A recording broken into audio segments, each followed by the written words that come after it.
Hello and welcome back to the U Up podcast. I'm Jordana Abraham. And I am Jared Freed. It is so good to be back here with you, Jordana. How are you? What's happening? What's going on? Things are good. We were just recorded a couple days ago, so I do feel like we've caught up generally. Sometimes we catch up, and then I'll go out into the great wide world, and I have like I came back with another story. You have so many stories, more stories than me. It makes me, whenever I hear your stories, I'm like, Jared is living. No, I need to get out more. I mean, I'll say I will say I've been feeling down. Oh, so sorry. it's a part. The part of the story is like it's not so funny. Yes. Actually. You try living out in this great big world. It's hard out there. Us singles. Yeah. Well, we just had Adam Pally on the show. He's going to be on the Sunday episode, so check that out. Fantastic guest. He was guest. so funny, such a great guest. I really enjoyed recording that episode. I love when we have guests come into the studio and you can feel the hang. We want to be, we want people to like the guests so much that they go and just go gobble up whatever they're promoting. They come, Adam Pally didn't come here to hang with us because he likes us. He was like, I wanted my movies out. Yes. And it's, what is it called? Who Invited Charlie? And it's out there. You can go stream it. It sounds wonderful, but he was a great guy. Now I want people to watch the movie vibed, more. Right. Not every guest vibes. He vibed. He fit right into the U Up universe. Yes. The greater. And we got a nice little perspective from a man who's also, in addition to being a fantastic actor, comedian, been married for 13 years. Different interesting perspective. He got depthy. Yeah, yeah. You guys he will had see some nuggets. Yeah, he had some things for me to. I'm going to hold on to the rope. Yes. You'll get that reference. You'll get it on Sunday. This Sunday on the U Up podcast. Now, I'm a little down. I don't know what it is. I went to Aruba. Mm-hmm. I think there is this thing where it's I'm just exhausted of it all. The taxi light when it comes on, the Sex and the City reference where it's men turn on the taxi light and they're ready. I think a lot of that has to do with just get me out. Yeah. Get me out of the rush of it all. I think a lot of that is if I had to imagine again, I think they describe it as more of a male thing, but I'm sure it could be for women too. It's sort of you probably get to a certain age, you're I feel like I've kind of done the fun dating. I've done thing, I'm doing repeats whatever. now. Yeah. I've been there. I've enjoyed it. It's been really fun, but I'm kind of I've been doing. It's lost its novelty potentially. Right. Yeah. It's lost its novelty. I feel a little defeated by it because it's again, you're meeting lots of nice people, but nice is as you guys have written is just a river and. Or it's town place in France. Place in France. France. Yeah. Just, and you don't even like France. I don't even like France. Yeah. Fucking hate France. I just, it's you meet these nice people and you do this thing. You go, what? How's your weekend? I gotta do this again. I gotta start at level 1. I think the big exhaustion of dating is you keep going back to level 1 and then you get to level 3 and you're do I want to die on this level and go back to level 1? I don't know. It's well, here's the thing. We had another guest, I think it was Jay Shetty, which one thing that I remembered from what he was saying, which I did enjoy, which was the fact that he's you could make it work with anyone. But that to me isn't good advice. That's depressing. A little bit. I don't want to just make it work with anyone. Within reason. Obviously, you're not going to make it work with anyone. Of course, Shetty's going to say that he met his girlfriend in the womb, and then they have a billion followers. I don't know. Jay was a very nice guest. Yeah, no, I'm just, I don't mean to be toxic positivity or something, but I do think there's something to be said for if you're in the state of mind where you're ready for a long-term relationship and someone is and you find the person attractive and you like hanging out with them and you share certain values, which seem like a lot of crazy things, but there's a lot of people that would probably fit that bill for you. Right. I guess that's where it comes to this feeling, I feel a little lonely and then you go, I don't want to just fill the loneliness with anyone. I want the loneliness to be filled with excitement, but I don't, I don't know. I last night, Okay. Let's hear the So story. again, when I was in Aruba, I was like, man, there's a lot of alone time here, and I'm Too really much. felt like I was just repeating the same day over and over. Like, wake up, beach, coffee, Wordle, gym, show. Wake up, I do that which is too. again It's like nice. I like that, but it would be nice to have someone talking in the background of those things, you know, to break. I don't know, and Do then you want to just get to that point with someone where you can do those things, but with someone? right. Yeah. But I know that there's this like in between, and I might be just rambling at this point. No, I don't know I think if this is making sense. you're touching on a thing that a lot of people who've been single for a bit start to feel. Right. Yeah. And yeah, I hope. And then, you know, I come back to New York, and because of the travels, you know, I went to Irvine, did shows there, and then there was I got a lot of like, let's do drinks in Irvine. I'm like, and I did have this feeling of like, and this is where I kind of felt more lonely. You go, why would I do that? You know, you go, why would I even waste my time? With like dates, you mean in Irvine? Dates, Okay. Yeah. you know, in Irvine. Like, why would I? And, you know, it's more depressing because they are so hopeful. You know, the people writing you, hey, let's get a drink. You can feel the hope and the, hey, this might be, you know, you're the one because in my mind, it's a 1 in a billion shot that drinks in Irvine turns into this cross-country love affair. Why is it 1 in a billion though? I guess that's my perspective, my depressive perspective. Like, that's my negativity showing. Okay. Right. And I agree with you. It's not a 1 in a billion, but it's like their hopefulness almost, I'm like against the bat. Like I'm like, you crazy idiot. like I feel more negative for their positivity. Okay. You know, I don't know. So, and I'm sure You're kind of like, how could you think that this is going to work? right. What do you want to do? What are you thinking? Right, You well, idiot. I mean, if that's the way that you're thinking towards dating, I would say like, maybe it's time for a little break. Right. Right, yeah. So I didn't, you know, get drinks in Irvine. I didn't. Right. So, but that's also because it's Irvine. It's not also, if it would be, it's maybe 1 in 200 in Irvine, whereas in New York it would be like 1 in 50. Right. And I'm less negative in New York, but that is a vibe. And again, like, what's the point? What's the point? Right. And I think there's a lot of what's the pointers out there. And so now I'm like, I probably am drinking too much. I'm probably like, and then like you're drinking too much on your own. And then when you should be having a drink is with someone else on a date. And you're not even, and then you're like, well, I drank too much last night. I don't want to even go on the date to drink tonight. Does that make some sense? I mean, that's a different, maybe that's a separate issue. So like last night I did shows at the Cellar. I did 5 shows, which is like too much. Yeah. Taped podcast with you yesterday, or no, 2 days ago. Yes. I taped my own podcast yesterday. Plus I did Bachelor. So it's like, I never shut the fuck up. And then I go do the shows and it's like 11:45 Tuesday night. And I'm like, I'll have one drink. And then at the Cellar.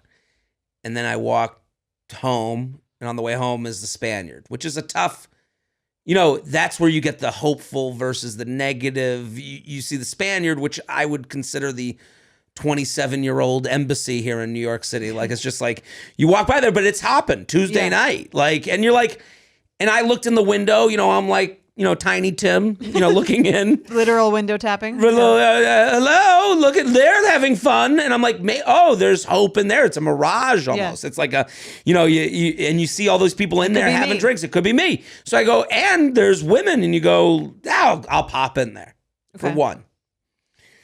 And now you're doing this thing where you're walking around the bar with hopeful eyes of like, who am I going to talk to maybe?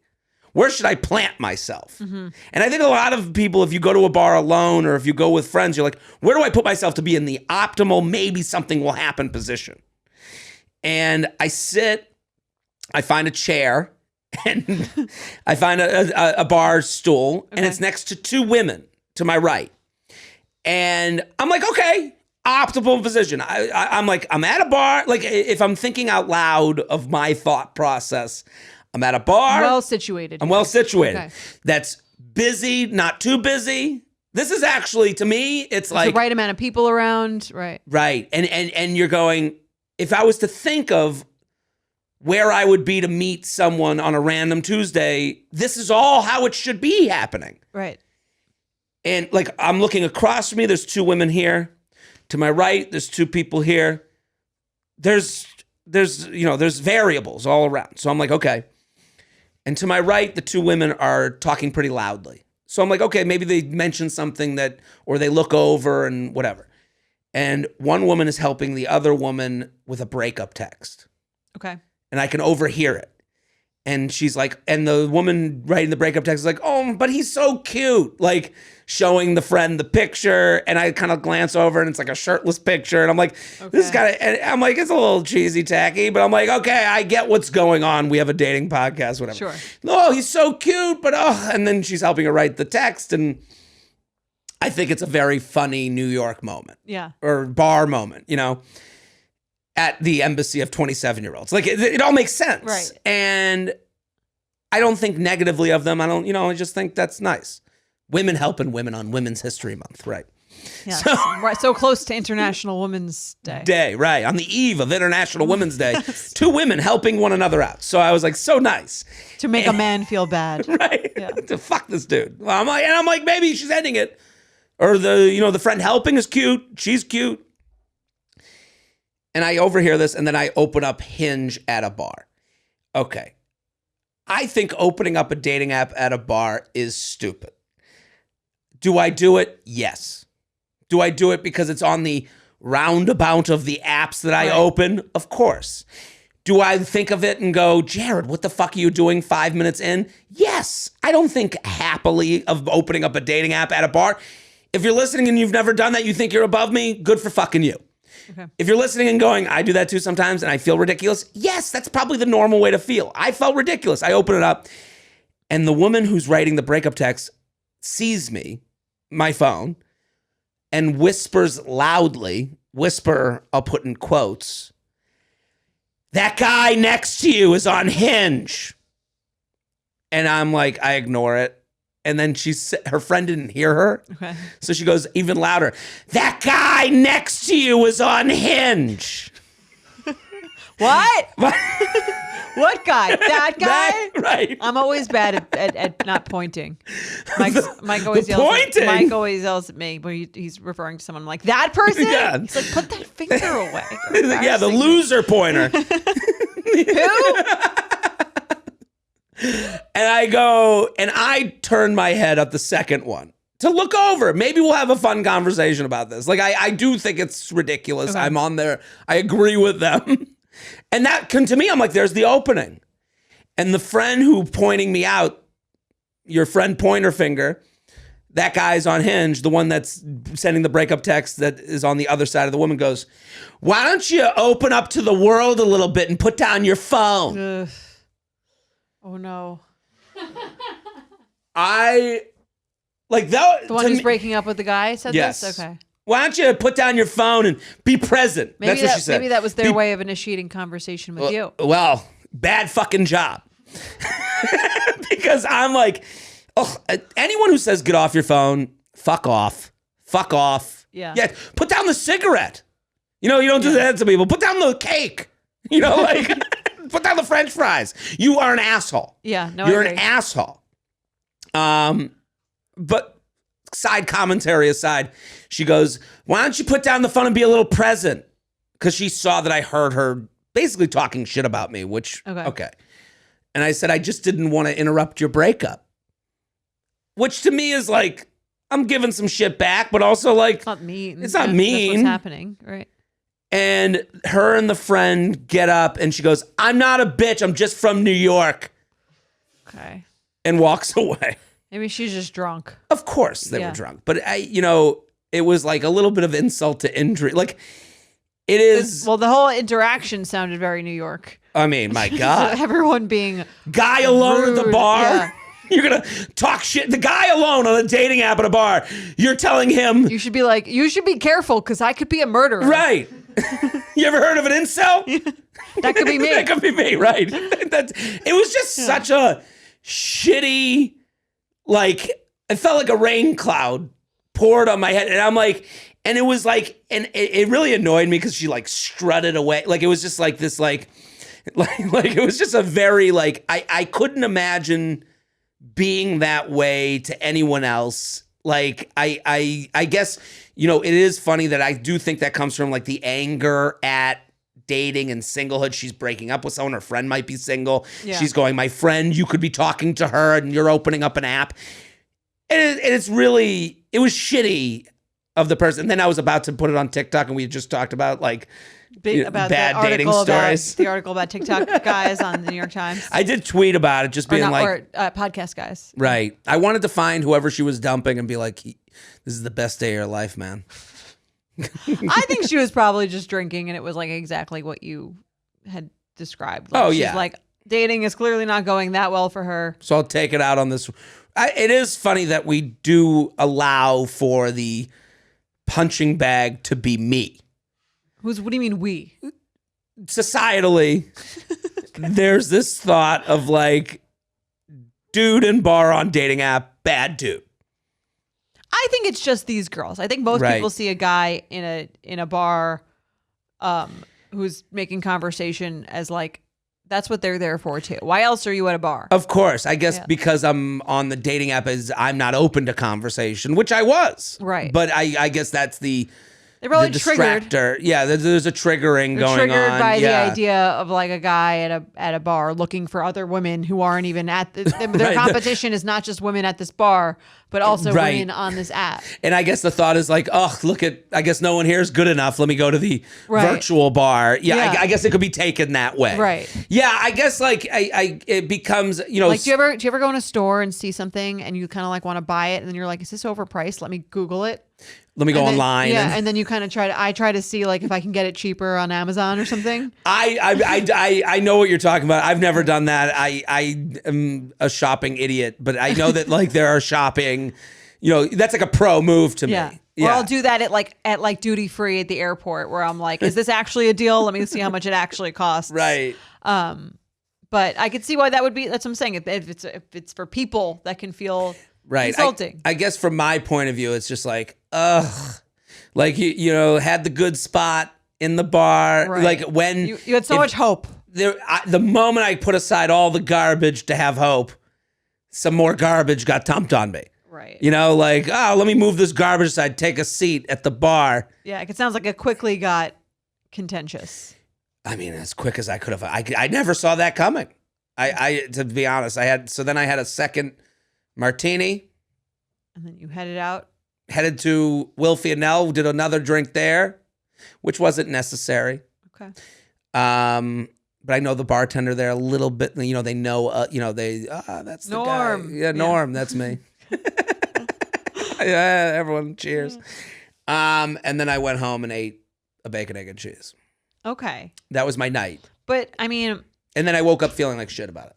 About the interaction sounds like... Just the whole thing in general. Like, I was like, you know, I guess, like, it's funny because when we were doing this podcast and I was in a relationship, you go out, do, you know, and you tell people, it's easy to... it's easier to say than to do. Yeah. To do. You know, and again, this is why the dating apps, we hate them, but we attach ourselves to them.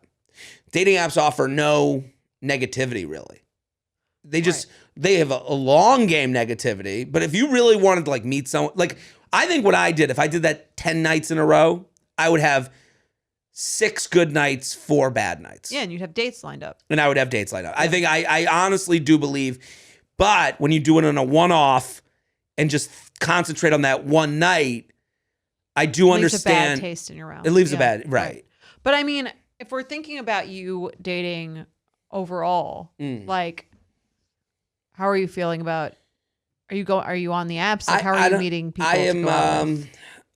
I'm probably annoying people on the apps. I doubt that. I hope I'm not, because I'm talking, but I'm not going anywhere. I've gone on a couple dates recently, but my time in New York has been so choppy. Okay. Yeah, you've been traveling a lot. Right. And then, you know, the momentum thing, I do give more credit to it now than I ever did before. Right. You know, the idea of like, hey, let's go grab a drink real quick. You know, like I think that has to be part of your dating your sheath. To date you. To date me. I think to date just generally in New York, it has to be, because things, I think, especially as you get older, I think like when you're not doing pregame for the birthday party at 25. You need to be flexible. You need to be at 34, 30. When you get in your 30s, I think there's an element of like, hey, I'm out in this area. It's Saturday, and I'm not going to go out until 4 a.m. Like the Saturday 6 o'clock, I'm having a couple drinks with one friend. Let's go get another drink. Now dusky. Right.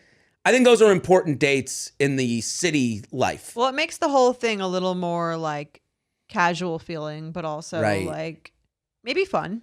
Fun, casual, less and like built up. And like a regular way to get to know someone. Yeah. It is almost abnormal to be like, okay, Wednesday, 7 o'clock is get to know you hour. It does. And that doesn't feel sexy to me. Okay. I used to prefer dates like that for sure. I'm sure. Yeah. I understand why they're preferred. I think they have to be part of the mix. Though. I think in the apps, it can, again, it's not like you're under the illusion. Like if you've already met someone and they're like trying to meet you out, to me, it seems a little bit more like, are they taking it seriously? Well, we're sure. Okay. Sorry to interrupt.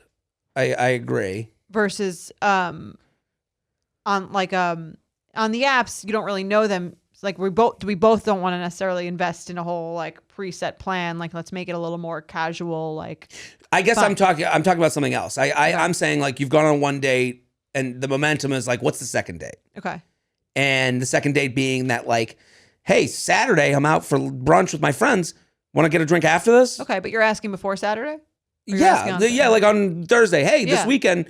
Oh, I have brunch with friends. You know what I mean? Like, I think there's like different like, date weapons in the sheath is what I'm talking about. Right. Like there's the 7 o'clock. Let's get to know you hour. Yeah, that's a part of it. And then there's like the Saturday, like, hey, let's see what this like midday thing looks like. And let's then there's like the dinner date, and then there's the late night. And that's the way you get to know someone is all these different versions of the Barbie doll. Yeah. Like it's and I think when I go away so much and then come back, I'm always in this 7 o'clock get to know you hour. Okay. Instead of because you're not like your whole life is here, so it doesn't feel as casual. Right. And it doesn't feel like I'm getting to know someone in a real way. It's a more interviewee way. I don't know. Mm-hmm. It's I when I think about dating right now, it also feels like such a long road. Why? I don't know. I think to like get to that comfort level where you can play Wordle next to them on the couch. Yeah, I think that feels like it's very far away. I don't think it is though. You hope not. Yeah. I don't think it like I think with a person that you feel like you're really compatible with, it could happen pretty quickly. Yeah, I guess the non-hopeful part comes to the like, are you going to let yourself be that compatible with someone? Well, that I think is maybe like the crux of the issue because like again, I think you could be compatible with a lot of people if you're like if all the general things are there. It's like instead of going into it like there's a 1 in a billion chance. Mm-hmm. If you go into it like, yeah, this could be like I had a great time with this person. Looking forward to seeing them and I could see this lasting. Well, I guess that's also part of it is like putting it on such a pedestal of like 1 in a billion chance versus this is the one. Well, it doesn't mean this is the one, but it's like more like this was really fun. I could like maybe like you never like I'm excited for the next date. Right. Like I think that's all it has to be at this point. I agree with that. I guess it's hard to get excited when you pull away from like when you go, okay, I'll be back in a week. Like you go. But if you have, I'll be back in a week. Let's go out in a week at 7 on whatever. Like because you've already met them and you're already and you would theoretically you would be excited to see them in a week. Right. I guess I get away from it for a week and I go, am I excited? But like, is this why? I don't know. Maybe then my why would be maybe I'm not excited enough. Maybe I should cancel it. But I don't. I come down to that. But if you feel that way about everyone, then maybe I don't think that's maybe it's just again that there's too much time or putting too much pressure on it. Like if you're kind of like I had a good time. If you leave the date and you're like that was fun, I would do that again. Set up the next date for next week if you're out of town, and then be like, Yeah, all I need to know is that I had a good time last week. I'm gonna go out again and hope I have as just good of a time. Right. Then. Right. I And then you do that enough, and then it's funny. It's like it's like sweet and low. You ever put sugar in your coffee and then put sweet and low in your coffee? I usually just go milk. You go milk, nothing. Yeah. Sugar just isn't as powerful as sweet and low. Yeah. And the sugar's pretty good, and sometimes a second date tastes a little bit like sugar. And then let me sit on my phone and maybe find a new conversation that excites me, feels a little sweet and lowish. But none of the new it's not like any in the past you've been like, oh, I almost went with this person, but then I went with this person who I liked so much more. Totally agree. It's right. a mirage again. That's what I'm saying. Yeah. So to me, it's like I would almost try to distance yourself from that voice of saying, or that moment when you want to go on your phone and look at someone that might be better, take a break take a second to breathe through that and be like, no, I had a good time with this person. I could have an even better time next. And this time I'll know them even better than I did last time. So it'll be that much more comfortable. Right. Does that I don't hope that doesn't make me sound like a monster. No, I think a lot of people... I don't think I'm comparing a ghost. I'm just I'm comparing the Right. But I think it's just important to remind yourself in those moments that that doesn't turn out to that doesn't there's, like you said, you're chasing a ghost. There's no one that's really been oh, thank God I didn't go on a second date with that person because this first date with this person was so much more incredible. Yeah. Unless you are feeling that, in which case then go with the second person. Right. Well, I don't know. Thank you. This feels more like a benefits episode. Did I waste my benefits? No, we still have one coming up. I still gotta find something new to talk about. I mean, I also feel like for me, it's probably for you. It's probably annoying to hear me be just be positive. Just think it could be whatever. I know that's so much easier for me to say coming at it from this angle than it is for you to do in practice when you're going through it every day. It's not annoying. It's more I guess it is funny that a second date feels like work to do. I would think it feels better than a first date. I would. Well, I feel like I've always, but if I've gotten to a second date, I'm yeah, I was into this enough to go on the second date, and it feels more comfortable than the first date. Right. Yeah. You would hope that's the feeling. Yeah. But there's sometimes it feels like you're just pushed into. You're I got to take the medication. I gotta just go. Even though if I don't want to be Even here. if I don't want to, I want to be excited to go on a date, but you go, okay, let's go. Go. You gotta push yourself. And because I guess it's the comparison is to sitting at home and not having to Well, if the sitting at home and not having to speak to anyone does actually seem more appealing to you, then maybe you just don't really want to date. Right. That could be it. There's a laziness associated to it. I associate laziness to it. It doesn't feel like laziness to me. It feels like a disinterest in getting to that level. Because I do think if you were truly interested enough in getting to a fifth date, you would want to some part of you would want to go. So if you're thinking I'd rather just sit at home and that's to me is better or feels better than this other thing, then maybe it's not just you're just not that into it. Yeah. Into dating in general. That could be it. I guess also talking about it so much. I'm sure it's exhausting. It's exhausting. Right. I think that's part of it. Overanalyzing everything because you talk about it on every many hours a week. Right. And looking into it and looking into my own stories and what it's, and when you're in a relationship, I think it was easier for me to be well, these are other people's stories. Here's how I would do it. And then you can go back to it's easy for me to say all this shit. I get that it's not that. No, but I appreciate it. But I'm just saying from the bird's eye view of it all. Right. That just seems like what's.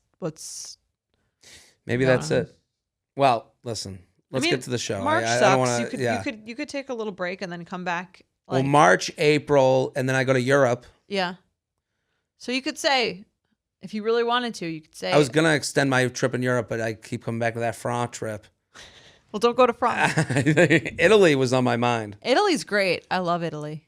I love it. I loved Italy when I was there abroad. Florence, yeah. You and me Firenze. both. Yeah. Yob. Good. Italy's, I think, a lot more American friendly. I think so. Could really pasta it up. Go for it. Yeah. I love it. What else is going on? Nothing. Nothing? The Tom Sandoval story keeps giving me more it information. keep going? It keeps going. They released some statements. That's not going on with. I feel like Kelly Kapoor from The Office. What's going on with you? Well, I'm on the road. Tom Cruise had a baby. Tom Cruise had a baby? No, that's the that's the joke from the thing. Well, he's like, "What's going on with you, Kelly?" Oh, Jim's yeah, like, "What's going on with yeah. you, Kelly?" And she's like, "Well, Tom Cruise and Katie Holmes had a baby, and they named her Suri." And it's like, what's happening with you, Tom Sandoval? Well, these are the road dates that are getting in the way of me finding the one. This got sad real quick. I didn't mean it to be. No, I think people can relate. It's also a weird time of year. Maybe that is it. It's the end of March comes in winter. like a lion. Goes out like a lamb. That's going to be you. That's what it is. Yeah. I'll be lambing all around this world. Spokane, Washington, Oklahoma City, Dublin, Belfast, London, Copenhagen, Amsterdam, Berlin, Oslo, Kansas City, Missouri, Nashville, Tennessee, jaredfreed.com. Go to my website for tickies. Let's get into the show. You ready? Yeah, I mean, it's a very relatable topic. I think it's a good segue into today's email. Right. I'll read it. Hi, J&J. I won't even go into how much I listen to you and quote your podcast, but I digress. Let's get to it. I've got a dilemma. I feel like I'm at a total mismatch for the pace at which modern dating relationships generally move. I feel like you go from strangers to grandparents from Willy Wonka at light speed, and no one stops to take the time to actually see if they're actually compatible in the rush to seal the deal. I get it, baby. Am I the only one? I have had 4 or so flirty turned frumpy dating situations. Flirty turned frumpy is such a hilarious description. Frumpy. Flirty to frumps. Flirty to frumps. In the same number of months this winter. Honestly, I'm at a point where I'm declining dates just to stop the inevitable series of events that leads me to breaking up with someone just because I am not able to move at their pace. Emotional, not just physical. Okay. Is it crazy to not want to devote so much time and emotional energy into someone you just started seeing? We meet on date 1 as strangers, whether that be online dating, a hookup, someone you meet at a bar, even a friend or a friend you've met once or twice. And from there, the clock starts ticking. After that, 1 or 2 dates is expected per week. And not only is time expected, but emotional investment. Coming to my home, meeting my friends and roommates, being included in group plans, and dates turn from swing dancing to watching movies. Ugh, I can watch movies alone. Wow. Swing dancing? So she's describing the dream to me. Right. Now, I am not trying to be withholding. I just don't feel like a few cumulative hours of knowing one another grants them unfettered access to my time and priorities. Is there a manner of meeting someone in a romantic setting that doesn't fast track the process? For context, I am a 32-year-old woman. My last few dating experiences have come from team sports leagues, online dating, travel, and unabashedly asking strangers at a party for a setup. What? They were really cool. Okay. How should I move forward? Should I not go out with cute Jan from Tinder? Or should I just be upfront? Jan is an interesting name. Screenshots attached from one of the recent breakdowns. Best from one date to elderly bedmate. Let's read these texts because I do think they sort of exhibit what's going on here. So I'll be him? Yeah, I'll be her. Okay. Actually, can we rain check? Super long day and I'm wiped. Wow. Okay. When are you free again? Like 2 weeks? You know, I'm over the passive aggressiveness. Let's not do this anymore. I feel you. You didn't seem like you were into me anyway. Not trying to be passive aggressive, just a little annoyed at being canceled on my way. I think you're a great person regardless and wish you luck. If you ever want to hang as just friends and do something outside, hit me up. So she's canceled when he's on the way. That is kind of fucked up. It is kind of fucked up. But I mean, it sucks. Can we rain check when the person's on the way? It's rude. Right. Sorry. I'm just slower to catch feelings, and you seem like you needed things quickly from me. You seem relieved, honestly, like you were expecting this anyway. I think you're great, too. Good luck out there. That's a good read. I catch feelings quicker, but I'm more than willing to go at your speed because I like who you are so much. I'm not relieved. It sucks. And this is going to be a rough one for me. But I don't want to push the issue if I'm being passive-aggressive or crossing boundaries. Would you be open to dinner out somewhere before you head out to Hawaii or hard set on a clean break? Last night's plans and today on the way did look passive-aggressive, my bad. Definitely got hung up on you forgetting we had plans for Thursday and whatever. It doesn't matter. I don't know. She seems to be gaslighting him. A little bit. Personally, this is what I'm thinking.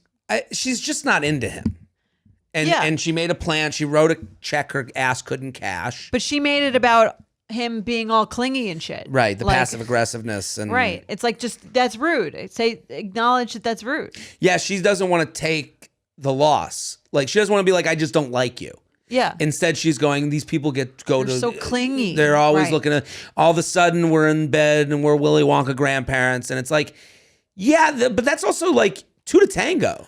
Yeah, I think she gets like maybe a little bit more of a pass from this because she's a woman, where she's like, I think if a man wrote this in, I'd be like, you're being a dick. Just like say like you're blaming the man. You're blaming the woman for wanting to hang out with you and see you, and you're calling her like clingy and saying they're all obsessed with you, and I have to end it or like not go on these Tinder dates because everyone's so into me. Right. It's like, just because you were like more aloof and less interested in people, that's what's maybe drawing a certain kind of person to be more clinging to you. But like I agree with you. Just say you're not into it. Well, and also like make the dates you want to go on. Like, you're an adult. This is advice I would give myself. Like, you gotta, like, you don't have to go swing dancing. Right. Hey, let's do swing dancing. Hey, how about a drink? Not my style. Not my style. Yeah. I'm not looking to swing dance. I don't need to go to the fucking, the hoedown. Like but I do think it's hard because you sometimes it can feel like you're like the negative one. Like, I remember there was this guy in my fraternity. He used to come in your room all the time. Like, he would like pop in and you'd be sitting there like on the couch. And this guy in my fraternity would come in and be like, hey, do you guys want to go to the local farm and get some milk? And we'd be like, fuck no. And you would always feel a little weird being like, fuck. And he'd be like, you don't want to get the best milk you've ever fucking had? And you're like, no, I want to sit here and do nothing. Not my style. It's not my style. Right. So I can understand where from her end, there's like, in the world of dating, everyone's like, oh, why won't someone make a plan? I just want to go to the hoe dance and I just want to go square dancing. And then these guys are like, let's go square dancing. And you're like, oy. And you're the one going, well, that's not really what I want to do. Right. And just say that. It's hard to do, but you got to just say it. And Mike said that to me earlier. I asked him to do something that he didn't want to do. What did he I asked him if he wanted to come to a meditation class with me when we first started dating. And he was like, I'll be honest, it's not really my thing, but I'm happy to do something else like a different time. Like, I'm going to pass. How did you feel about that? I was so insulted. I was like, oh, he doesn't like me. Like, if he liked me, he would have come anyway. Right. I mean, I didn't say any of that to him. Obviously, it was all just happening in my head. But now I'm looking back and I'm like, yeah, he just didn't want to go. Like, it wasn't as like I was overanalyzing it. I think, right. And it's also, to his credit, will I be my best self here? Right? Am I going to be horrible to be around? Is a question. Will I shine? Right. Especially in the beginning. Yeah. In the beginning, if someone's like, hey, my grandmother died, I want you to be at the funeral. You go, well, I don't think I'd shine in that situation. Like, you can't do that. Right. In the beginning, you can say, when they're like, hey, would you like to go to this meditation class? And you go, you know what? Listen, that's not a date for me, but I would love to get drinks next week. Yeah. Like, I would love to do coffee on Saturday. And that also tells you, like, again, it gives you like a little bit more insight into the person. Who they are, how they operate, what they like. Like, when are they going to be zoned in and when are they going to be like, well, fuck this shit. Right. Right. You want to go to a museum today? No. I don't want to ever. Yeah. Yeah, I don't know. I mean, you said you relate to the reader, though. I relate to this idea of like, it does feel like, hey, we're strangers. Now we're couchers. Like getting too intimate too soon. It's hard to not do that when it's like, especially I feel like getting older, you go, I don't have this other group of friends to like lean on to fill these other parts of the day. I am free. Right. Do you want to go do this other thing? But I think to her, I would say, like, start offering some alternatives that you actually want to do. Yeah. Like, hey, want to come over and cook dinner and sit on the couch? Hey, that's a little bit too ahead of where I'm at. Yeah. You got to protect your time. And also, I think, I mean, sort of similar to the advice I gave you, if she's looking at these dates and like, oh, they want to go on a second date in the same week and I don't really want to, like, maybe you don't really want to date right now. Right. Or maybe you don't want to date that badly. Like, maybe you just want to like go out and hook up and then go home. And that's fine too. But like, to me, it's more like, yeah, people who are dating and going on dates, that's what they want. They want to find someone. I don't think it's like all these people are these clingy, insecure losers. Like, I think it's kind of like, if a man were writing this in too, I would say the same thing. It's like, that's the goal of most people who are dating to be in a relationship, is to get to that point. So if she's like so turned off by the idea of that, maybe she should just say, that's not what I really want right now. Right. And when she says in her text, like, if you need, you seemed like you needed things quickly from me. You seemed relieved, honestly. It's like, yeah, when someone's trying to hang out with you, they want an answer to the mystery. Yeah. So they're like, making him anxious. Right. Like, oh, she finally said yes to this date. I'm on the way there. Right.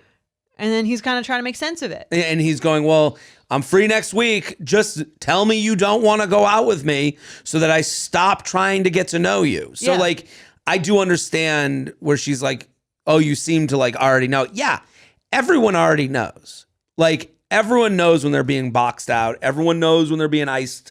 You know, when it's like, oh, well, today doesn't work and tomorrow could work. And no one's smarter than you. Yeah. You know, so she's trying to make him break up with himself. Right. And listen, I agree with you. What you're saying is like, maybe this ain't the game you want to be in, even though it sounds like you want to. It feels like maybe you think you want to be in the game, but you don't actually act like you want to be in the game. Yeah. And that's, I think, and the moment she takes ownership of that and realizes that that's her problem, not everyone else's problem. Right. Then like, it's like, don't participate in an activity that you don't want to actually be at the end for. Right. Let's do some awkward sex. Yeah.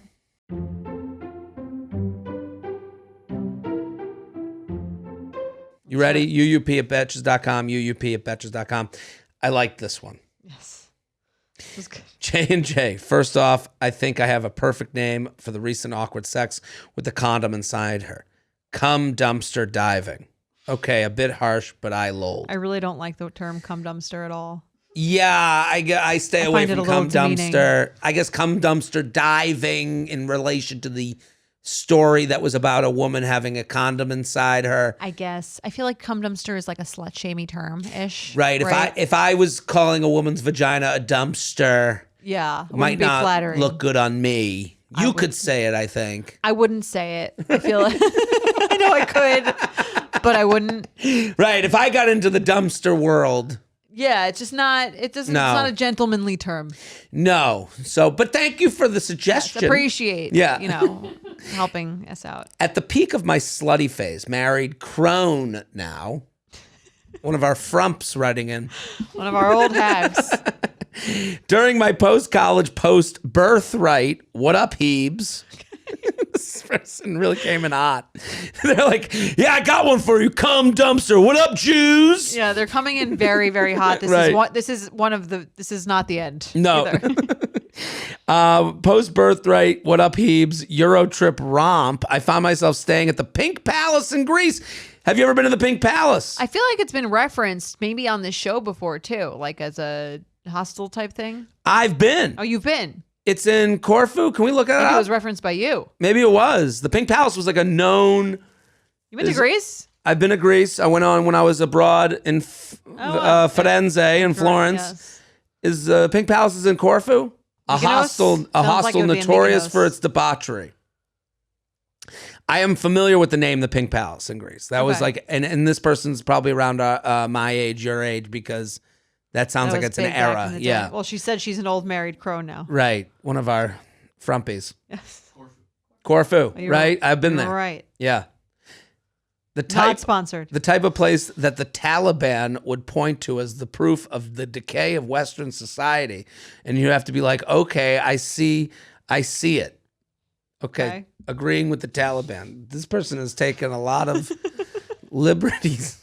They took a creative writing class. They're going for it. All this is to say, very fun. Lots of Australians. I met one such Aussie on a hotel booze cruise, and he had a lot of Riz. Am I doing it right, New York Times? This person. It's kind of the person where I imagine if they were like here, I'd be like, they're kind of funny, kind of a lot. Right. Right. It's the type of person you'd have to explain before they came to the party. Right. Listen. Sometimes they hit. Right. Sometimes it's a hit. Sometimes, but you have to go. Sometimes you not kind of for cringe everybody. a little bit. Yeah. Hit or miss. He was a news anchor or something, so my 22-year-old self was like, okay, he's famous. We flirted heavily while downing shots of ouzo. When the boat stopped on an empty island, we found an abandoned Greek snack shack and started to hook up. Fun detail, he had a Prince Albert piercing and told me he got it because his penis wasn't so big, so he wanted to enhance pleasure for all them ladies. Opa! Wow.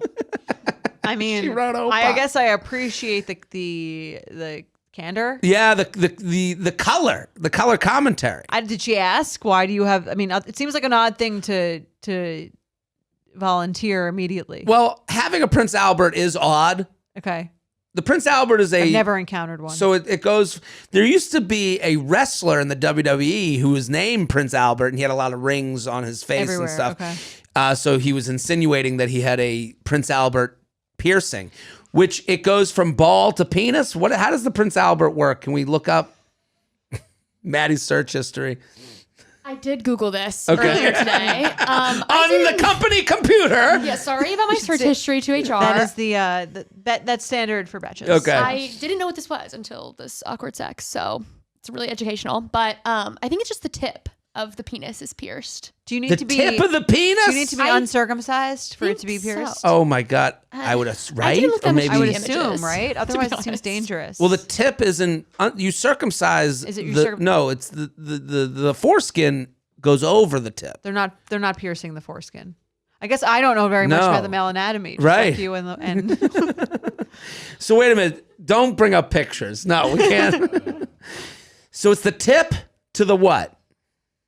I think it's just like through the tip. Oh, so the Prince Albert is just having. Oh, and I guess the pleasure comes from the ring on the tip of your penis rubbing inside of you.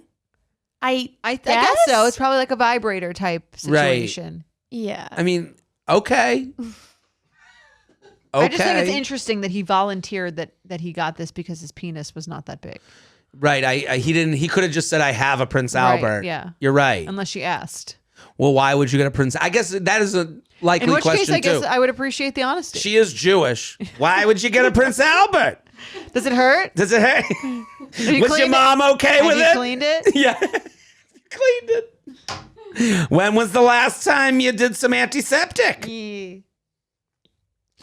The sex was forgettable. And done more for the idea of it story as most of the sex in my 20s was. I find that any sort of like public sexual experience is more for the story than the actual. Like I've never Right. had a really good, really risky. Like the sex is never particularly good when it's risky because you're always kind of like a little anxious. You're in about your head a little something. bit. Yeah. Right. Have you ever had sex on the beach? Yes. Not what it cracked up to Not be. right. That's what I'm saying. I find the anxiety of like the idea of being caught is hot. It's like Right. a great story, but You're it's doing always, it to get it done. Right. You're doing it to say you did it. Right. Like going to a museum abroad. Exactly. You don't actually enjoy it. You don't look at any of the paint. You waltz through it. Right. You to get want to the someone to be end. like, oh, have you been to the Louvre? Of course. Of course. You want to, it's like the gym. You want to have been to the Louvre. You don't want to have to go to the Louvre. Exactly. Yeah, I'm with you. Sex on the beach, the most shocking thing that you shouldn't be shocked about is that there's no give. You Yes. forget that a bed has just that little bit of up and down, where the beach, it's hard ground. I think I was on like even like a beach chair, but it's still like it's like not comfortable. No, Like, sand yeah. up your ass. I still got sand in my anus from a decade ago. Fast forward 2 years later. There's sand still in my pussy. No, I'm kidding. Now past my period of skankery. Did I mention I slept with his friend the next night? I digress. Where is this pink palace? get to Corfu. I guess so. We got to do a You Up recording there at the Pink Palace. We're coming to you live from the Pink Palace. Come Dumpster Ranch. No, I'm not allowed to say it. I'm sorry. I was settling into a relationship with a nice and slightly prudish Midwestern boy who knew nothing of this hoe phase. I get a notification on Facebook, this was 2014, saying I was tagged by this Aussie news anchor. Figuring it was spam, I check it out. He posted that he was experimenting with something like spoken word poetry or maybe rap to capture his depth of his life and adventures. There were audio files attached, and so I listened to one. I hear him say, so I boned this chick named my name with big tits on a boat, and she was like Israeli or something. And I am too horrified to hear the rest. I immediately untagged and blocked him and cannot fathom why he would think I would ever want my family or friends or lovers to hear this. I am also not Israeli. So vaguely anti-Semitic. Right. I guess I got blew by some Jew on the...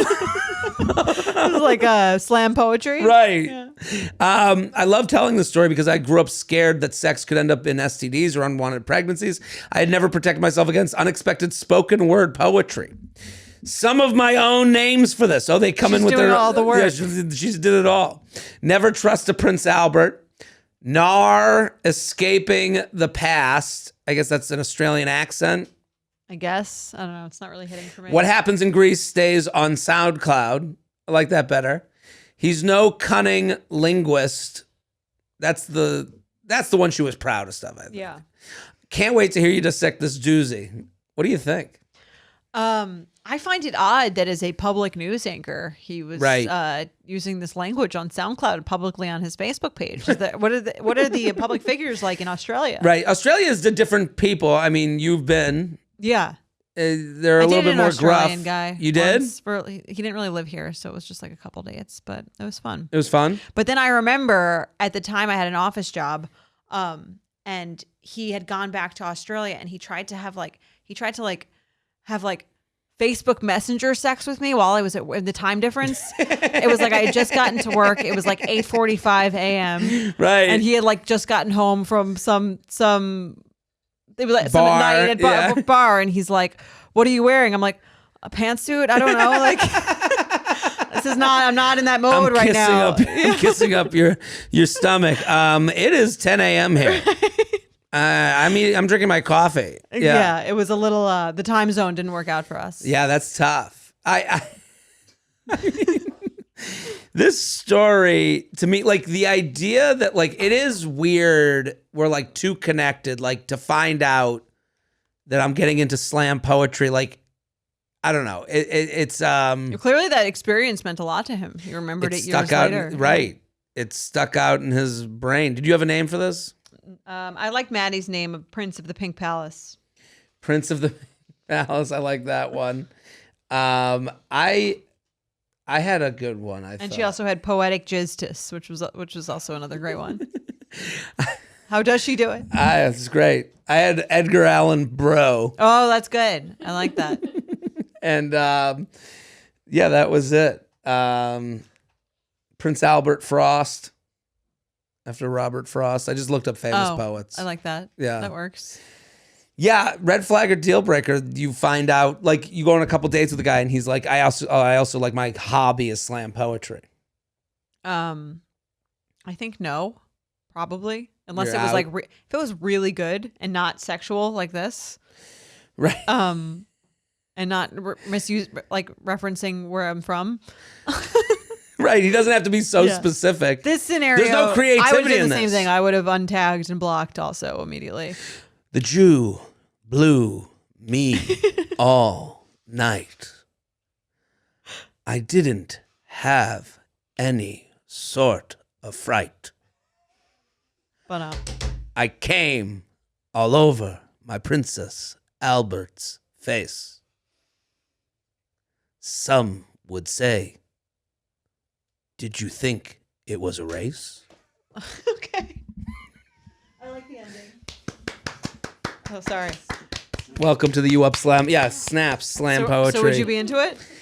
No. Girl you hooked up with 2 years ago, she tags you in a in a recording. SoundCloud. Yeah. I mean, there's an element of this that we have to like admit to, like, you know, Jared has a dating podcast. Like, I'm sure I dated someone that, like, when I was not doing comedy, Yeah. and then all of a sudden you're doing comedy, and you know my stuff gets sent around their group chat of like, this guy wasn't even fucking funny. Like, you know, like there's or I was the person from that sexual experience.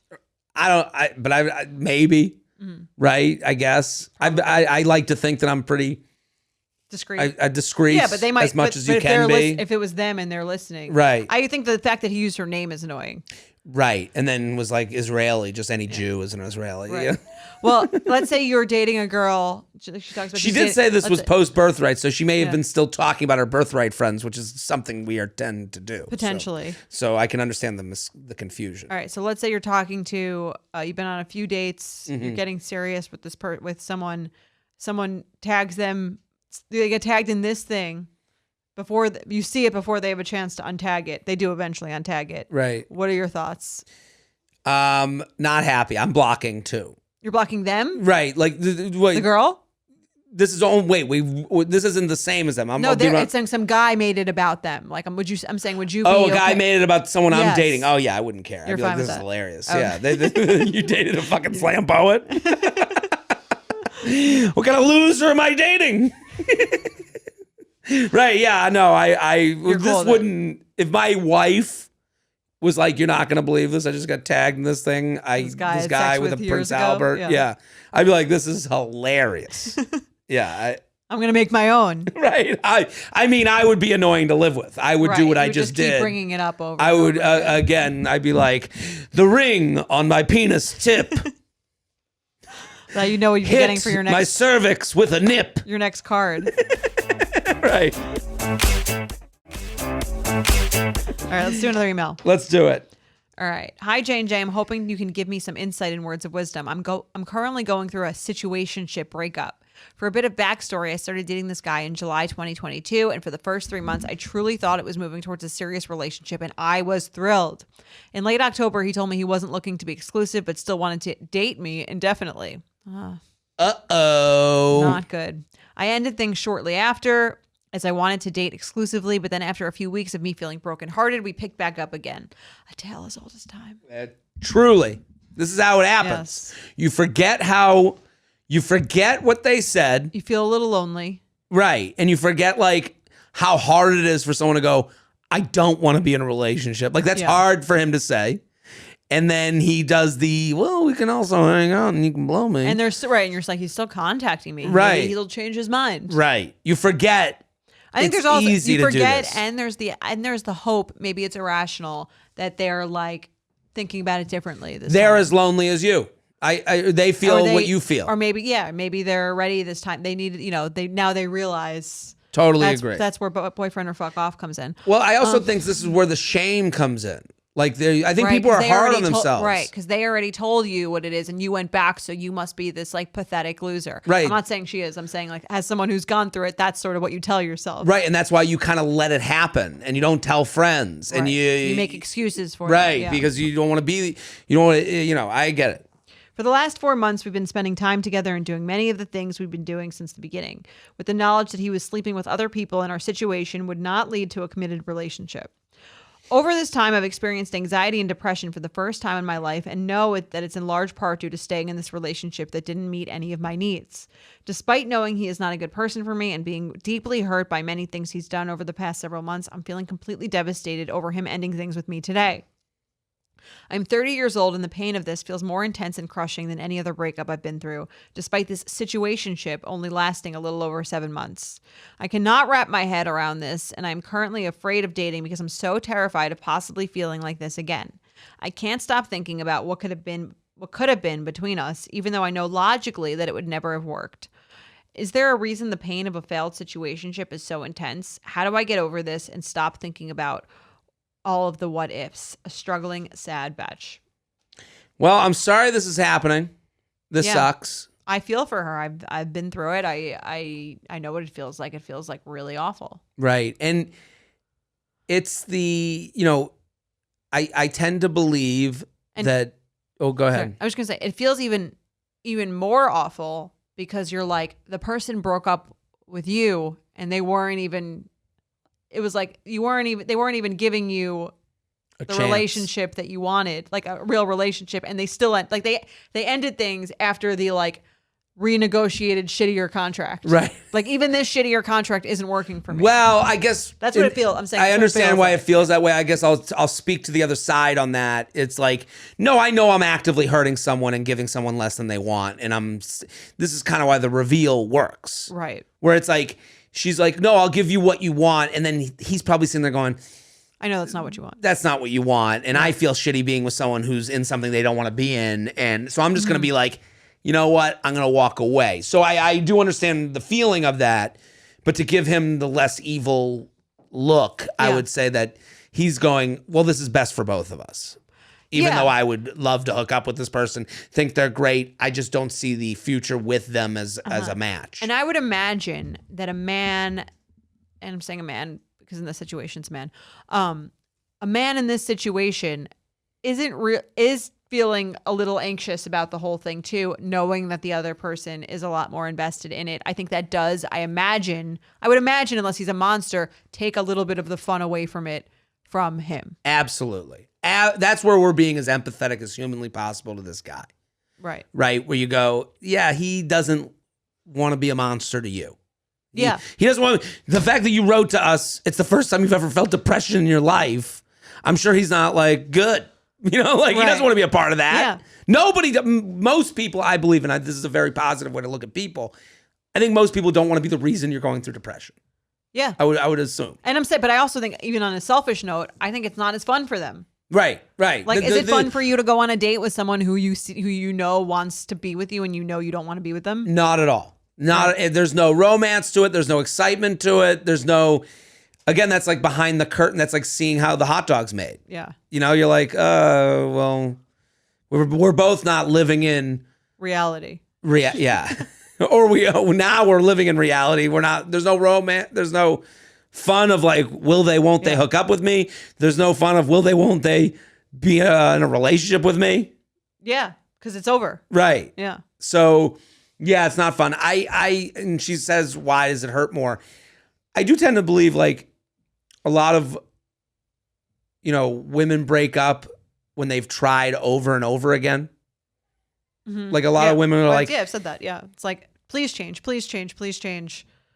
They've wrung the towel. I've tried as hard as I could. I've tried everything I could with someone that was a good candidate and it wasn't going to work. And I am sure of it. And I think that's why this person feels as depressed as they do. A lot of guys, I'll speak for myself, break up before the next step. This guy was like, next step is more serious. I don't want to go to the next step. I let her know. Then we came back and we went under this like. It's like we came back, right? Right. Well, she came back to at the lesser contract. But he initiated it, right? I think that's what she said. Is that what she said? I ended things shortly after as I wanted to exclusively, but then after a few weeks of me feeling brokenhearted, we picked back up again. She doesn't say who initiated it. Sounds like her. Okay. Sounds like I felt sad. We initiated again. So, yeah, I guess she's fine. It sounds like her. Maybe he sent a fire emoji, but she's a part of that. Okay. So I think a lot of guys end things before the next step, and then he's like, "I'll hang out in purgatory." I already told her. I already told you. And then he's sitting there with the sign like, we're still open for business. And she goes back to the business and they don't have all the shit she wants, but at least they got some of it. Well, here's the other thing, though. And this is sort of what makes it an addiction or feel like an addiction is that, and I think that's why she's beating herself up over like being so upset about this thing, which she says was only 7 months. 7 months is a long time to be undergoing this like intermittent reward thing. Like I don't think he's consciously doing it. Sure.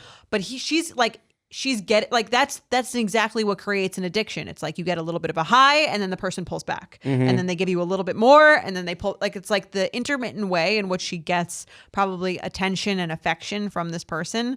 And again, I don't think it's like he's necessarily trying to do that, but it sounds like that's what he's doing, especially as she's talking about like the way he treated her over the past few months. It sounds like there were like a lot of highs and lows. Right. So I think she has to acknowledge that that's a big part of like what's keeping her so attached to this person, because she never fully has got them. Right. And because sometimes he's into her and sometimes he's like, you want to hang out? And she's like, oh, he likes me. And then sometimes he's ignoring her to go hang out with someone else, or he's not treating her like a girlfriend, and that's what she wants. And I think that that's a huge part of it. Like if I look back, that's one of the major things that kept me so like on the hook. Right. And I guess also, like, she asked how to get back out there. And I would assume part of that, the reason she went back to this guy is like, okay, that's the hurt I know. Yeah. As feels opposed, comfortable. That's a comfortable. I know how much that hurts me. I can deal with that. I've dealt with it before. And now she won't go out to someone new. She even says, because I don't want to feel this way again. But it's going to be with someone new. Maybe I always feel this way. Maybe it's every time I'm going to feel this way.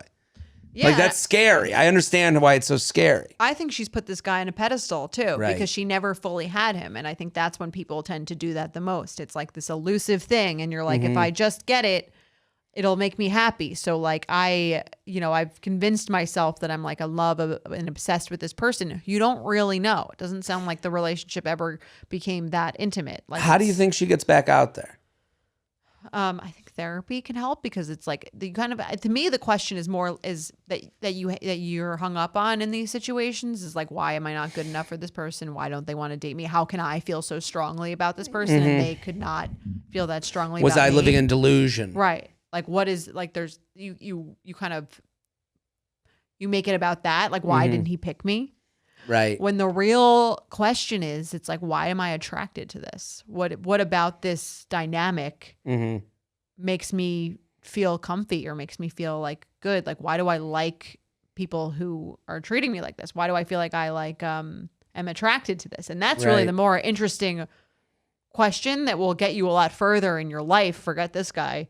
It'll get you more over the situation, but it'll also get you to be like understanding yourself more and understanding why maybe you should pick people who are showing you consistent affection and showing you consistent attention, aren't pulling away. Well, I think the good thing that you're saying too is that, like, this is a you problem. It's not the guy problem.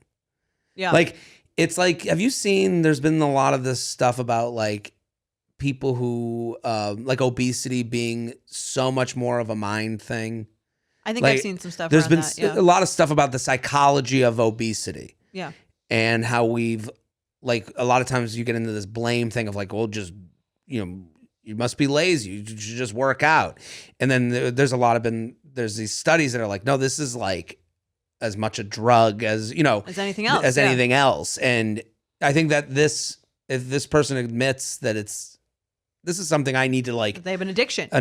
Like, I think then it becomes less shameful, as much as sometimes addictions become shameful. But like, I think, like, well, it's less blaming. It's like, you know what I mean? Right. I think they say that in like Alcoholics Anonymous. It's like it's like a disease. It's Right. not like not necessarily your fault. Right. So like, she needs to, the sooner she can admit to that, I think the sooner she's going to be better off. Yeah. And part of that is exactly what you're saying, like, going to therapy and like talking with someone about this. Also, another part of it is like, hey, you can't handle seeing them on social media. Oh, yes. You can't. You need to do that. Right. Otherwise, If you haven't done that yet, you are literally walking around with, heroin in your pocket, being like, nah, just walk around with it. Yeah. Like, you can't, we have to be. You think you have more control than you do. You don't. Yeah. You have to admit that this social media thing is never going to help you. You're never going to be good with it. You're never going to be, and it doesn't make you a lesser person. I think when we hear from people, there's this like weird thing of like, I don't want them to think that I care so much. Who gives a fuck? They don't think about you. This That's guy, even worse.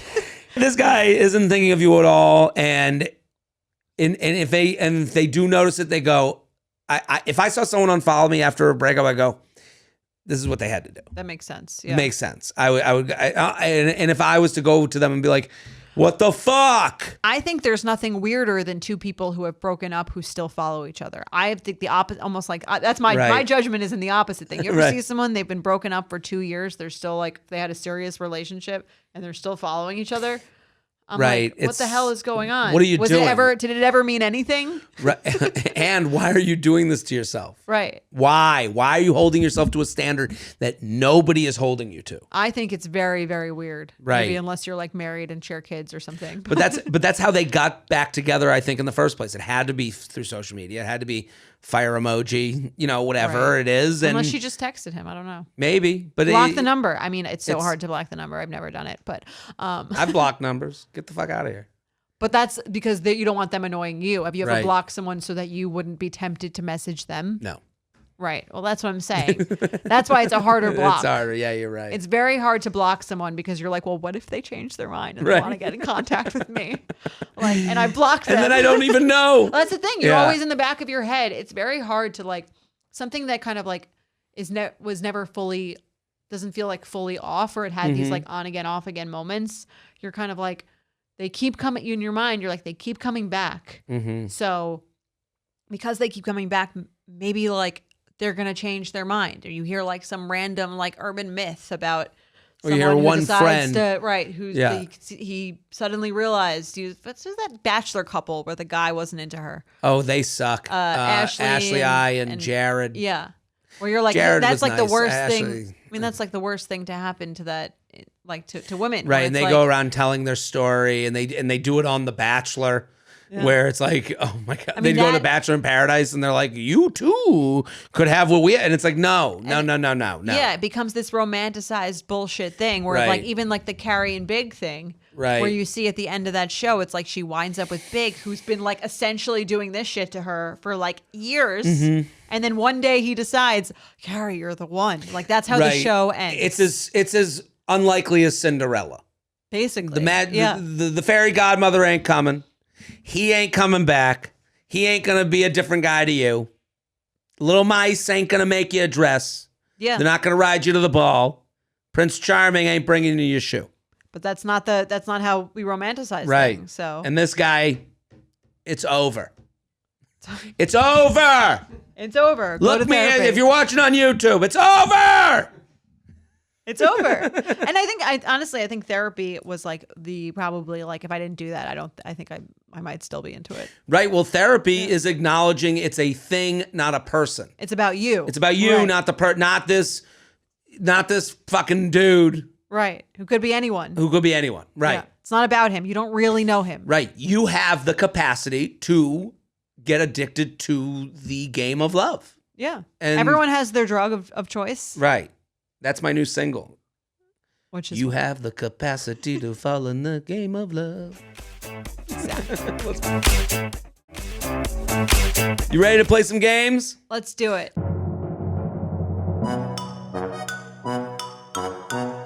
Let's get into Faux Pas or Nah. Presented by Faux Pas Can Cocktails. Every single Faux Pas can is based on a tried and true cocktail.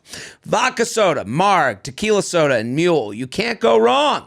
And it goes without saying on this show that we're into keeping it real, which is why there's only real vodka or real Blanco tequila and no artificial flavors or gluten in these drinks. Now let's keep it real with some Faux Pas or Nah. So if you're watching on YouTube, we got a Faux Pas right in front of me. I got the spicy mango marg. I've got the grapefruit and orange tequila soda. Love it. Nothing Now, like- there's been some debate Yes. over how this game is played. We should get into it because someone wrote a very angry review Right. about this segment, saying that we didn't understand our own segment, which might be true. Might be true. Fine. Might be true. They didn't. Their They could've- anger- You could have left 5 stars and said the same constructive criticism, but you chose to leave 1. Wait, One hold star. on. Hold on. They put 1 star because we fucked up Faux Pas or Not, a game that we invented. Their idea was this wasn't a well-made podcast because we misplaced some wording. They were so infuriated that we didn't understand which one was a nah. Okay, so I think we've interpreted this differently, even the two of us. Yeah. My interpretation that is faux pas is equivalent to a red flag, as in it's a faux pas, but I don't consider faux pas to be relationship ending situations. Right? If you a faux pas, you See- show up 20 minutes late to a wedding, I wouldn't break up with you. Got It's a it. faux pas. Right. You've committed a faux pas. Right. Nah to me was Not Deal the breaker. person. See, I'm I out. actually saw it. Maddie explained it, and I thought I was with Maddie okay. originally that it was you've committed a faux pas or you have not committed a faux pas. Nah. Okay. Nah, you're is good. you're good. Okay. You're good. Faux pas, you faux You're pas. out. Ish. But I guess it wouldn't. I guess these are less than red flag deal breaker. That it's not. I mean, we can play your way. I just think we should. I mean, No, we got to get on the same page yeah. here. I mean, Jorge, what do you think? Are you gonna? We'll have you weigh in. I think I agree more with Jared's. Okay. So we'll go that way. It's 3 against 1. Okay. I'll take the L. listen. If we have a new team here next week, you'll know that Jordana went on a rampage and fired everyone in the room. So just know me and you'll know the, what type of boss Jordana is. We'll find out. If everyone here is new, if you're some random. No, I'm always open to criticism. That's why I read all the reviews, Right. so that I can get yelled at. So maybe this virtually. guy can change his fucking 1 star. I Go know. fuck yourself. I mean, it seemed a little harsh for just Right. one segment of the game. Let me give that guy 0 stars for his review. There you go. You've been J-trained. Okay, first one. Hello, Jeremy and Joanna. That's for my girl. Sorry, if you listen to the Oversharing podcast, you know what that's about. Oh, oh my God! How could you? That now I'm sorry. I'm fine with that. Sorry, yeah. who messaged us? You liked the segment. If someone called me Joanna, I would not care. I love If someone called me Jeremy, I'd go on. I'd let it go. Yeah. I want to Try see how it out. long it can See go. how it Yeah, fits. let me see how it feels at Jeremy. I love the podcast, and I'm obviously a fan of both You Up and Oversharing.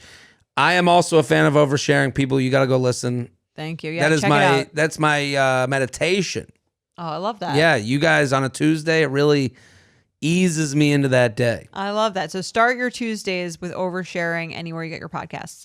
A few months into dating my ex-boyfriend, we went to his hometown to visit his family. To this day, I am still scarred by the mental image of what I witnessed. God. I was sitting on the same couch as my ex's mom when she motioned for him to come over to join us. He did not sit on the middle cushion of the couch like I expected. Instead, my ex, a 25-year-old, 6'4" tall man, sat on his mother's lap. His mom is so tiny that this was in no way practical. Come here, honey. Seriously. It didn't help that because I was sitting on the same couch, I got a very up close view of this interaction. His dad and sister were also in the room when this happened and didn't bat an eye. They all continued conversation like this was a normal thing, and he remained sitting there for about 20 minutes. On her lap? Probably long enough for her legs to fall asleep. This is I would think I was being fucked with. I would say something, I think. Are you okay? I found this so bizarre, and I cannot picture any of my 3 older brothers doing this with our mom, especially not in front of a significant other. So faux pas or nah, the first time you go visit your boyfriend's family, you see him sit on his mother's lap. Sincerely, that's your mom, not Santa Claus. Great sign off. Yes. Oh, I mean, this is easy. I mean, Faux pas. for Faux sure. pas. This is a problem. Faux pas. Here's the other thing. I find it to be like a little almost like, it's almost like a little like insulting that as his girlfriend, like, you're doing that. It's almost like, are you trying to show who's like the head bitch in charge here? Like, You women are crazy. what? Like, he's sitting on my, like, Right, You're you should be sitting sitting in on my lap. I mean, you're in a room with like you're with your 25-year-old son, his girlfriend, no, and you're putting him on your lap. It is, I guess, yeah, right. Maybe it's Like it's posturing. also more so, I guess, of the mom.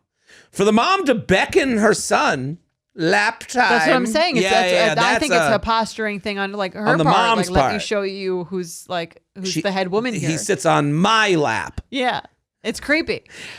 Any lap sitting as an adult is insane. I agree. Even sitting on, I don't even think I would sit on like Mike's lap. Really. Would you? I mean, maybe like if I need, like in a car, if it needed to, but I prefer my own seat. Right.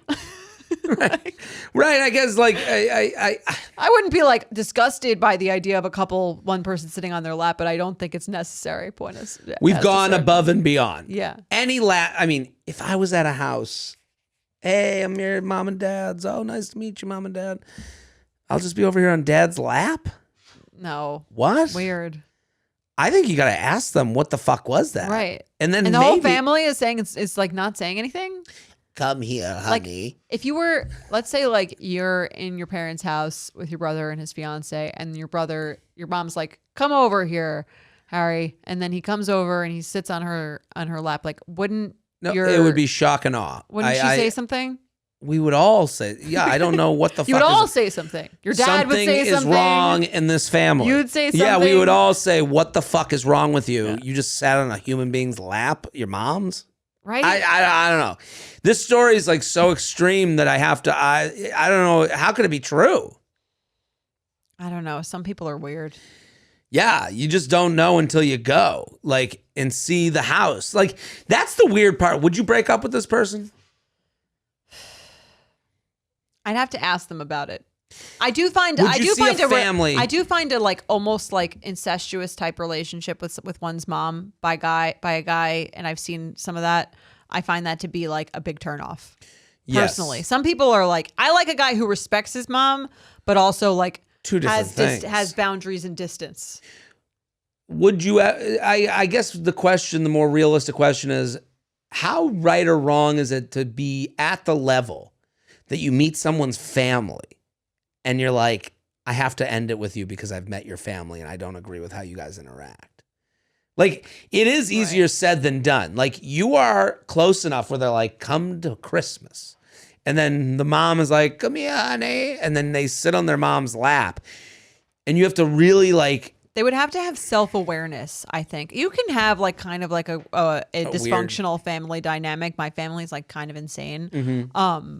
I don't begrudge anyone who has like issues with their family members or not the best relationship, but I think you have to go in with some self-awareness about it and explain it as if to a person who might think it's weird. So you get back from this and you say, hey, what was with the lap sitting? And they go, you don't sit on your mom's lap? That's an issue. That's an issue. If they were like, listen, like my mom is like a really touchy-feely person and she just makes her so happy when I do this, I think it's kind of weird. I think it's kind of creepy. I would still think this person doesn't have good boundaries. Like you need to tell her this is now done. But that would make it better. Right. I agree with you. Yeah. Right? I mean, I've been in family situations where I've seen it. I'm like, uh-oh. Was the person like being self-aware about what's going on? Yeah. Okay. But even still, you got to go, this is the rest of my life, maybe. Right? Well, it depends how close they are. Right. Yeah, that's a big part of it too. Like, how much time do we have to spend with these lap sitters? Yeah, and it's also like, is this going to be happening publicly? Like, I would be embarrassed. Oh my God, if that can you happened imagine? in front of your friends? Like, come here, honey. Right, like your brother's engagement dinner, and like his friends are there, and she's sitting on her dad's lap. How about we do this a more normal thing, but still weird? Mom sitting on the son's lap. This happens. Is that more normal? I think it's more normal than this. A 6'2" guy, I think 6'4" guy sitting on a little old woman's lap. Equally weird. Equally weird. Yeah. That's a little too close for comfort. It's too much. Why can't we have our own seats? Right. There's extra room on the couch. She already said that. Yeah, it's weird. I just wouldn't like to me that shows like a lack of boundaries with your mother, and I find again men who are creepily close to their moms are a bit of a red flag. It's a little mommy dearest. Yeah. Let's do another. It's emasculating, I think, as well. This is emasculating. Yeah, I agree with that. Long-time listener, first-time writer. Thank you both for consistently making me laugh out loud during my hot girl walks on the Upper East Side. Was also at the taping of Jared's special. Can't wait to watch it once it's released. Me too. Me too. It's gonna be great. We're close. I'm excited. We're very close. I was going about my usual Sunday night routine of swiping on the apps, and I came across this guy who used ChatGPT to create his bio, screenshots attached. Are you familiar? I'm familiar. ChatGPT scares the fuck out of me. Really? I don't like it. I think it's kind of fun. I ask it shit all the time. You do? Yeah. So the whole idea is that it's AI, and you can just write a question, and it will spit back at you. It's better for I find if you have sort of an obscure question that won't come up that easily on Google, they're pretty good at giving you a better answer. Right. I'm not asking it to write essays for me, but I don't know what the positive, all you hear about is everyone's like, yeah, it's going to end up, taking over society, and we're all going to be fucking murdered by AI. And everyone goes, that's it. And no one tells you, well, why we're going this far. I'm not that concerned. Not concerned? I love all new technologies. I'm not like, again, like everyone was like 23andMe, don't give anyone your DNA. Right, I'm like, yeah. why does everyone think that they're so important that someone's going to like clone them without their consent? Like you should be so Well, lucky. I guess what if ChatGPT was like, took it on its Impersonating own me? to make a clone of you? Is that part of their functionality? That's the thing. It could get to, I'm saying it becomes self-actualized and it says we need to take care of humans. And they say, you know, Jordana, you work for me or I make a clone of you. I think at that point, I'm probably like dead. We're done. Yeah. I'm kind of like, if it's happening to everyone, I'm not that worried. I get it. Like if I'm I get that. someone else is going to like fix this problem. That's not me. I just don't know. Like, there's no one that's like, yeah, we're doing this because ChatGPT solves cancer. No one ever says that. They're like, we're doing this because we can. And you I go, think it's well, like what you the get fuck? you get a good answer to a question. More knowledge is power. Right? Was Google enough? When's it enough? I guess we'll find out. What are you typing in there? Like medical questions. I get it. It gives you a good answer. Sure. Yeah. Like, is this a symptom of whatever? And then, but Google will just tell you have cancer, whereas this will give you like a little bit more of like, well, it could be this, or it could be cancer. that, or it could be. Do you know what I mean? It's Yeah. like I find it to be. A better. I think it's a better answer than Google gives you, so I'm for it. Okay. So they created his bio. Do you want to read the bio? Yeah, let's do it. ChatGPT thought this would be good. So this is the bio written by ChatGPT. I'm a driven individual and I'm looking for someone who is equally ambitious. I believe in the power of hard work and dedication, and I'm constantly striving to achieve my goals. I'm looking for a woman who is equally accomplished. Someone who is passionate about her career and making a difference in the world. Bonus points if you can keep up with me in a debate or offer a new perspective. Let's conquer the world together. Eerily close to accurate, sadly, but AI hasn't figured me out completely yet. And then they added additional. I use Google Sheets to overplan vacations. Garnering an invite to edit is my equivalent of I'm falling for you on The Bachelor. In case that factoid didn't give it away, I have watched The Bachelor. Philanthropy and service are priorities for me. I am hoping to do more this year. So then... And then the rest you can't see. Can't see the rest. Yeah. Will this further... Okay, so... Technology has already drastically changed the fabric of dating culture, i.e. dating apps. Will this further enable the lazy dater? This guy was open about using it, but how many people won't be? Will we all start dating robots like in the movie Her? Just kidding. I thought the way it was presented was funny, so it's a green flag for me, but the brunch table wasn't into it. So faux pas or not, uses ChatGPT to enhance their dating profile. Also, what are your thoughts on the bio ChatGPT generated? Thanks for the time you all put into producing this podcast. Batch GPT. What do you think? I think the fact that he acknowledged that they put it in would make it fine. Like he's sort of like making a joke almost. It seems like he's like kind of nerdy. Yeah, this is like a personality type. Yeah, and if I was like, I don't know if that's like so hot, but it's like he's showing who he is just by the nature of saying that he used it and talking about it. I think is sort of like starting a conversation, and I'm fine with it. Right. I agree with that. It shows how not helpful her brunch table is. Your brunch table sucks. Your brunch table stinks because your brunch table didn't take you into account. You were into it as a green flag. That's all that matters. Yeah. You thought it was, you saw the profile, it's not you predatory. go. It's not like he's lying. No, Yeah. I mean, I understand the greater questions she's asking where it's like, will this encourage lazier dating? Will I end up on dates with someone where I don't know that they use ChatGPT?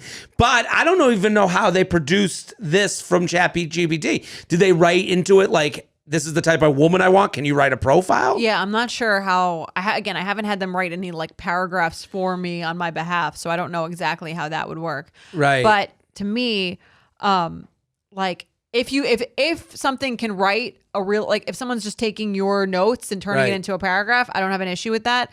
And if they're coming up with something completely random and generic, that's not a good bio anyway. Well, I guess could they write into ChatGPT? I'd like a woman who makes, based on this thing that they wrote, if they wrote like, I like a woman who makes six figures and Like would they write that? and does charity work. Was this what the output was? Do you know what I mean? Right. I don't know. And if that's the case, I'm okay with that. You Yeah. know, like you go, that's just someone being like having a friend edit it, I guess. And at some point, you're going to have to meet the real person, and you're going to find out whether they are. Yeah. To me, using any of these things, if you're using them to misrepresent yourself, it's just like using an old picture of you. Right. Someone's going to find out eventually. Like, you're just wasting your own time. Right. I agree with that. But I mean, yeah, I do understand the complimentary. Like, I read this profile from the Chat GPT, and I was like, if I saw that from a woman, it would be too much. It's like too serious for a dating app. That's not really like your style. Right. But again, that's why her brunch table sucks. I'd be like, oh, but I understand why someone's like, oh, I get. Yeah. This is Maybe me. Someone else who's like very into tech and like kind of into like a nerdier guy. He's talking about over planning his vacations on his spreadsheets. Like, right. I'd be like, if that was the kind of guy I was into, this would be fine. I also like the additions of like, almost got me, but Right. here's some more. Yeah. This person's trying. And he's like, it's an interesting conversation topic. Absolutely. Like, I'm into this new technology. I mean, us talking about it right now, will it end the world or not? That's a good conversation on a date. I like it more than the paragraph, like the mention of it. I like it. Yes. Like if that were just the paragraph, I think I would be like, this sounds really generic. Right. It's here's the game I've played. Right. How do you feel about the game? That's fun. I agree. So this is it's not a faux pas. I asked ChatGPT to write a dating app bio for Jared if you would like to hear it. Oh Let's hear my it. God. Oh yeah. Did it ask you any follow-up questions? No. You just wrote Jared Freed? I wrote write a dating app bio for Jared Freed. Oh wow. That's it. Does it know who I am? You're a public figure, Jared. You're on the Oh internet. my God. Oh This my God. is I can't scary wait. as Let's hear fuck. it. Let's Okay. hear It says, hi there, which immediately no. Hi there. No. I'm Jared Freed, a comedian, writer, and host of the popular You Up podcast. I love making people laugh and sharing hilarious stories from my own dating experiences. Oh my God, I'm going to get 0 dates, Chat GPT. When I'm not cracking jokes, you can find me hitting the gym, trying out new restaurants. Hitting the How gym. does it know you? Trying out new restaurants or cheering on my favorite sports team. Go Knicks. I'm not a Knicks fan. But you have a hat, so it knows. This isn't a Knicks hat. But don't you have a Knicks hat somewhere? No. Do you? Oh, I thought it was the figured you did because you Chicago have so hat. many sports hats. I've been to a Knicks game. I want them to do one for me. I'll do one for you next. Okay. It's still going. Oh my God. I'm looking for someone who's smart, funny, and confident. Bonus points if you can keep up with my sarcasm. Let's grab a drink and see if we can make each other laugh. They have made me into generic bro loser. That's your internet persona. Keep up with my sarcasm. Keep up with my sarcasm. I would never give that out Are to you someone. so upset with ChatGPT? You would never write that bio because, like, Never. you would never write it. But I mean, the facts besides the Knicks thing are not like completely I mean, crazy. none of that is crazy. Let's see what mine is. It's loading. Oh yeah, Here we go. Hang on. that's so cool. It's actually freaky. Oh, you got a hi there too. So that's Oh, their wow. So that's hi their there normal is opening. their I don't like a their hi there. generic. I don't either. Yeah, That's their generic version of like being. That's how Opening. a computer would be nice to you right. on a Hi dating there. app. Hi there. Now it's your first sign. Hey. Did this one have hi there? Yeah. Oh, I don't know. Oh no. Maybe Wasn't they got included. maybe they deleted the hi, Yeah. hi there. Jordana says, hi there. I'm Jordana Abraham, co-host of the You Up podcast and co-founder of Popular Betches Media Company. I'm a writer, entrepreneur, and pop culture enthusiast with a passion for making people laugh. When I'm not working, you can find me exploring new neighborhoods, trying out trendy fitness classes, Okay. or indulging in some guilty pleasure TV. Yes, I watch The Bachelor.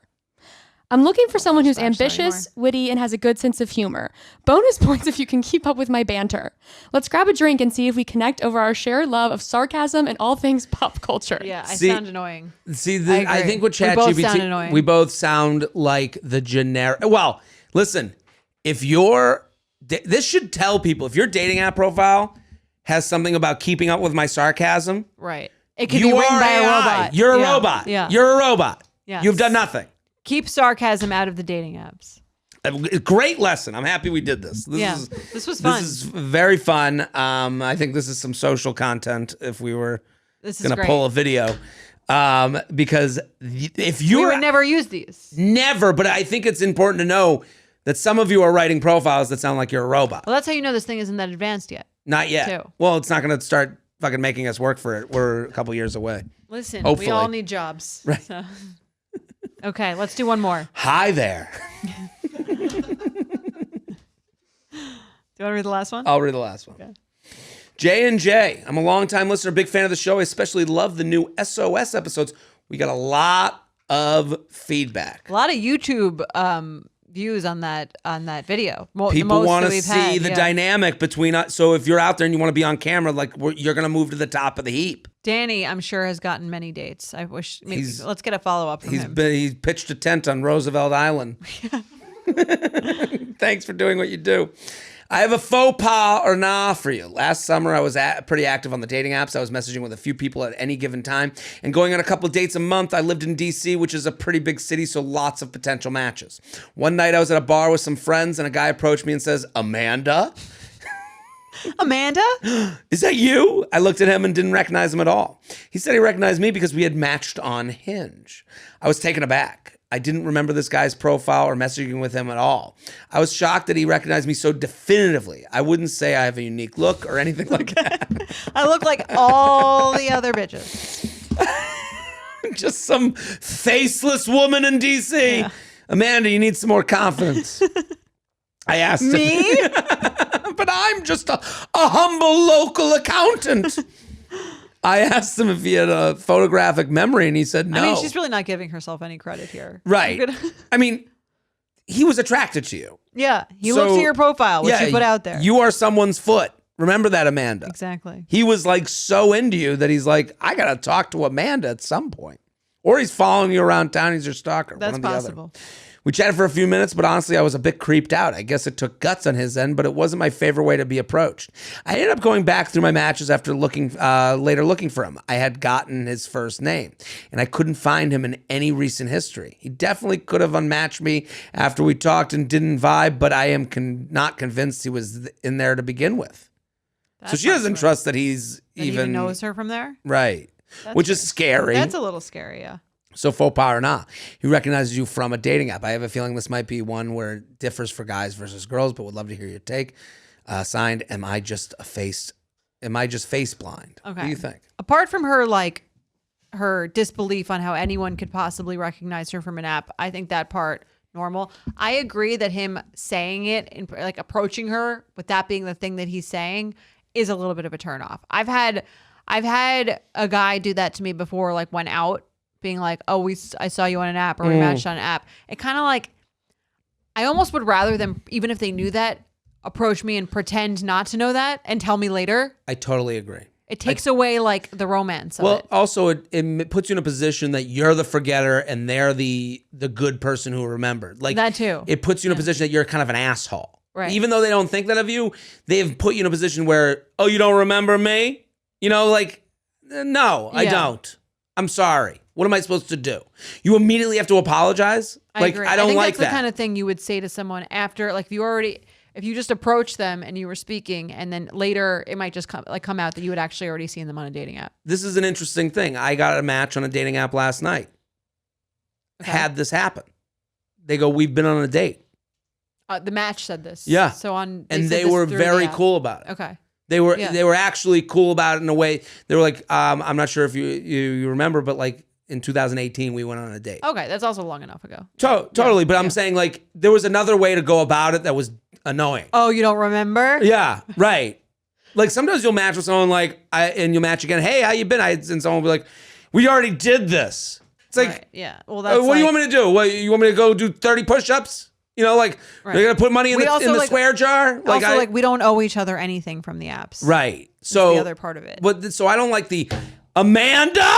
Like that's annoying. Yeah. Do have a little bit of common courtesy to go, hey, I don't know if you remember. Like even when I met someone before, I'm not sure if you remember my name, but I'm Jared.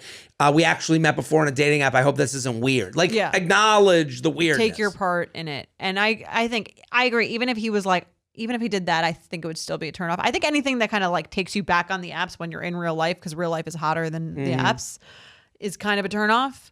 But I wouldn't be, if he did it like that, I would probably still entertain it. I think you just need a softer approach. I think the reason she has gone towards conspiracy theory is because of how he came at her. Yeah. To go, Amanda. Well, it's like predatory. It's a little, and it feels like you're putting you back on your heels. And it's like, well, and now I can't even find him. Right, you're trying to make you feel bad. Right. Where's this gaslighty behavior going on? Yeah. I would say don't mention the apps until later. Right. I would be okay with, hey, I'm not sure if you remember, but we matched on a dating app. I'm so-and-so. And then they go, what's your name again? I just recognize your face. That would be better. I agree. But this. No good. Faux pas. Faux pas. Complete faux pas. I agree. We're out. And the biggest faux pas you can make, not having faux pas stocked and ready to go for your next girls' night or date night in. I obviously, huge fan of faux pas. Jared, huge fan of faux pas. Love it, love it, love it. If you're watching on YouTube, I got one right in front of me. The spicy mango marg is a bestseller. It is so good. And I love all things tequila, so I love the grapefruit and orange tequila soda as well. Right. It's just a great drink to have and take your mind to the beach. Exactly. It's almost summer. It'll get you there faster. Visit www.fauxpascocktails.com to find your favorite faux pas near you. That's FAUXPAS, and follow @drinkfauxpas on Insta so you don't miss out on any of the tea. I mean tequila. So we solved dating again, Jordana. We did it. And we'll be back on Sunday with Adam Pally. Great episode. Boom. Bye. The U Up podcast is produced by Sean Kilby, Maddie Paul, and Jorge Morales Pico. Editing by Jorge Morales Pico. Social media by Maddie Paul. Be sure to follow @u.up.podcast on Instagram and send us your emails to uup@betches.com.